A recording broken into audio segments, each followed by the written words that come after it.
దళాలు గుడారాల పండుగ చేస్తాడు, వేల లక్షల గుడారాలు వేస్తారు ఒకేసారి. వాళ్ళందరికీ చెప్పేస్తాడు ఏకండ్రా బాబు చాలా ప్రమాదం వెళ్తాడని. వాళ్ళందరూ అయినా పోనీ సగం మంది అది ఒక వంతు తింటారు కదా, అదో ప్రమాదం ఆయనకి. షర్మిల గారి వల్ల కాంగ్రెస్లో గెలిపింది అనుకో, అంత కాంగ్రెస్ బ్యాచే కదా. కాంగ్రెస్ ఇంట్లోంచి వైసీపీ ఇంట్లో దూరేసారు వీళ్ళు. ఈ ఇల్లు కూలిపోయేలా ఉంది.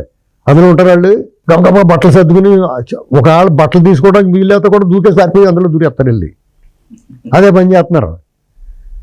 టీడీపీలోకి జనసేనలోకి వచ్చి వాళ్ళు వచ్చేస్తారు, కొంచెం క్లీన్గా శుభ్రంగా బట్టలు కట్టుకుని గుమ్మం కాడే ఉన్నారు వాళ్ళు వచ్చేస్తానికి. అలాంటి వాళ్ళు అందరూ బేగ వచ్చేసి టీడీపీలో కూడా జాయిన్ అయిపోతున్నారు. స్టేట్ చూడు అలా జాయిన్ అయిపోయారు. ప్రజలైతే గ్రామాలు చేరిపోతున్నారు. పంచాయతీ సర్పంచులు, జడ్పీటీసీలు, ఎంపీటీసీలు. ఆ పార్టీ ఎలక్షన్ ముందే ఖాళీ అయిపోద్ది.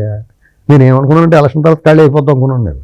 మనం మాట తొక్కిసినట్టు అవుతుంటే నాయకులు అనుకున్నాను, కానీ అక్కడ ప్రజలే మొత్తం మనకి గ్రామాలు వెళ్ళిపోయి మారిపోతుంటే. ఇలాంటి పరిస్థితి మన స్వతంత్రం నాకు ఊహ తెలిసిన కాడి నుంచి నేను ఎప్పుడు చూడలేదు. స్వతంత్రం ముందు కానీ వెనకాల కానీ ఎప్పుడు కూడా ఎవరు చెప్పలేదు ఇలా జరిగిందని.